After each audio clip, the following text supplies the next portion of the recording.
true self-care for the elderly, not just the body but also the soul.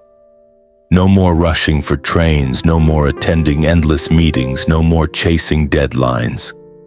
Their faces lined with wrinkles, each one a testament not to age but to smiles shared, tears shed, and a life well lived. Now they sit in their favorite wicker chair on the porch, listening to the soft patter of rain, inhaling the scent of wet earth. Their eyes close, not from exhaustion but from remembering a time when life moved fast, and how all that has become memory. But deep down, behind the smile and serenity, a quiet question lingers. Do I still matter? Am I still useful? Have I truly loved myself? This is why self-care, especially in old age, becomes more vital than ever. Because self-care is not indulgence, it's an act of respect for the body that has served faithfully, for the heart that has endured, and for the soul that continues to seek meaning. 1. What does self-care mean in old age? Self-care is often associated with skincare, nutrition, exercise, or taking vitamins, but is that all? For the elderly, self-care is self-recognition. It's the gentle acknowledgement of one's own presence.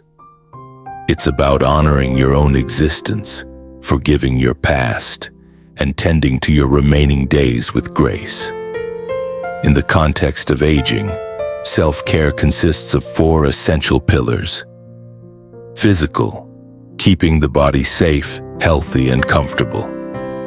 Emotional, understanding one's feelings, overcoming loneliness, embracing change.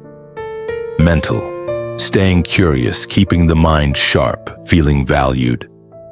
Spiritual, finding meaning, making peace with life, and connecting with the divine. Often we care for the physical, but the emotional and spiritual layers, they're frequently overlooked, though they may be the most essential. 2. Honoring a body that has walked a long road. Yes, the aging body may no longer be as strong, but it has history, it has memory, it has served, it has labored, cradled children, walked miles, endured pain, and celebrated joys. Physical self-care is not about getting back in shape. It's about offering the body comfort, kindness, and love. Simple but powerful acts of physical self-care include gentle exercise such as morning walks, light stretching, Tai Chi. Nutritious meals, lovingly prepared, warm, and easy to digest. Restful sleep, not necessarily long but truly restorative. Clothing that comforts, maintaining hygiene with dignity, and regular health checkups. And above all, letting go of guilt over a body that ages. This body has been your home. To care for it now is to thank it for carrying you all these years. 3. Tending to quiet, hidden emotions. Not all wounds are visible. Many elders quietly bear loneliness. Some feel forgotten. Others wonder silently, am I still loved? Emotional self-care is the courage to be honest with one's feelings.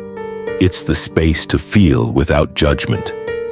Ways to practice emotional self-care include telling stories to children, grandchildren, or friends. Not just about the past, but about feelings today. Allowing tears to fall when needed. Tears are not weakness, but truth. Writing in a journal, letting the heart speak through the pen.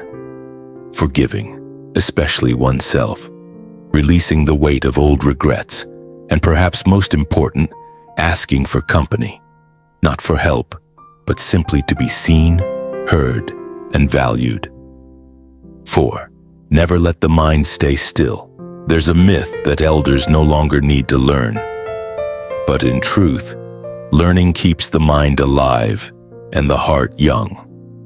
Mental self-care is about staying engaged, curious, and open. Some simple practices: learning something new, gardening, trying new recipes, or even using basic technology.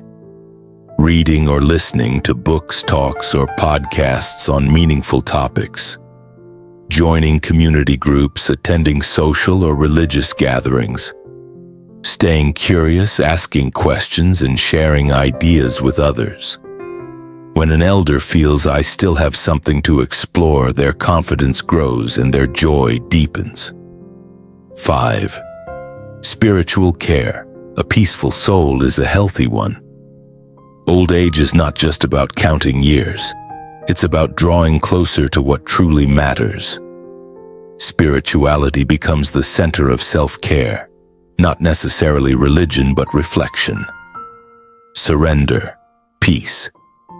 Spiritual self-care may include worship with sincerity, not from habit but from the heart. Gratitude each morning for breath, light, and love. Moments in nature, listening to the wind, feeling the morning air. Acts of kindness, not for praise but because giving brings life to the soul.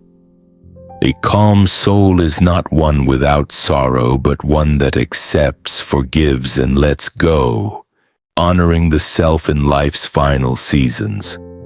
Self-care for elders is not luxury, it is necessity. It is the recognition that life, even in its later years, is still sacred. So to every elder listening, you are important. You matter. You are worthy of being loved, especially by yourself. And to every younger person, children, caregivers, neighbors, let us stop thinking that elders only need medical care. They need to be heard, respected, engaged, and spoken to with warmth and humanity. Because in the end, self-care is not a trend. It is an act of love toward ourselves, our body, our mind, and above all, our soul.